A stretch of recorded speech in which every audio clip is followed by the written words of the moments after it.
వాతావరణం అయితే క్లౌడీగా చాలా బాగుంది. 2, 3 చినుకులే వచ్చాయి. వర్షం వస్తుందేమో అని అనుకున్నా. కొన్ని చోట్ల పడుతుందంట వర్షం అయితే న్యూస్లో చూస్తున్నా నేను. మీ సైడ్ పడిందా లేదా కామెంట్ చేయండి. ఇక్కడ నేనైతే పాలకూర, పెసరపప్పు, ఎగ్స్ వేసి చేద్దామని చేస్తున్నా. నేనైతే ఇప్పుడు గ్యాస్ కొరత ఉంది కాబట్టి నేనైతే సేఫే అని చెప్పొచ్చు. ఎందుకంటే నా దగ్గర ఇండక్షన్ స్టవ్ ఉంది. ఇది తెచ్చుకొని దాదాపు 7-8 ఇయర్స్ వరకు అవుతుంది. నేను ఇది తెచ్చుకొని దానికి ఉన్న లెటర్స్ పోయినాయి కానీ నాకు అలవాటు అయిపోయింది కాబట్టి నేను క్లిక్ ఇచ్చి ఆన్ చేసేస్తా. ఒక్కసారి కూడా అది రిపేర్కి వెళ్ళలేదు. చాలా మంచిగా యూజ్ అవుతుంది. ఇప్పుడు అందరు కష్టాలు చూస్తున్నా ఇన్స్టాలో, యూట్యూబ్లో. ఇంకా అందుకోసం సిలిండర్ ఉన్నా సరే నేను కొంచెం కర్రీస్ చేసేటప్పుడు దీని మీద వండుకునేవి దీనిపైనే వండుతున్నా. ఎందుకంటే మళ్ళీ కష్టం అయిపోతుంది. 25 days పడుతుందంట కదా గ్యాస్ బుక్ చేస్తే.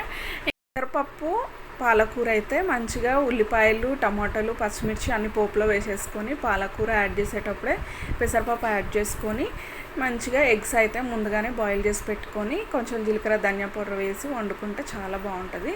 ఇంక ఇక్కడైతే మా బాబుకి అయితే గిఫ్ట్ వచ్చింది. ఈరోజు స్పోర్ట్స్ కాంపిటీషన్ ఉంది వాళ్ళకి.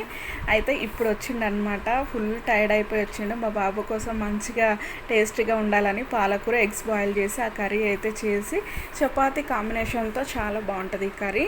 రైస్లో కూడా బాగుంటుంది. మెంతికూర యాడ్ చేస్తే. మెంతికూర ఏం వేయలేదు నేను. పాలకూర ఇట్లా చేసి చపాతీలో తింటే ఎక్సలెంట్గా ఉంటుంది. మీకు నచ్చితే కంపల్సరీ ట్రై చేయండి. ఈ కర్రీ మాత్రం సూపర్ ఉంది. మా బాబు కూడా హ్యాపీగా తిన్నాడనమాట. ఇదే అండి ఈవినింగ్ మినీ వ్లాగ్ అయితే. మీరేం చేసుకున్నారు డిన్నర్కి కామెంట్ చేయండి. వీడియో నచ్చితే లైక్, సబ్స్క్రైబ్. బాయ్.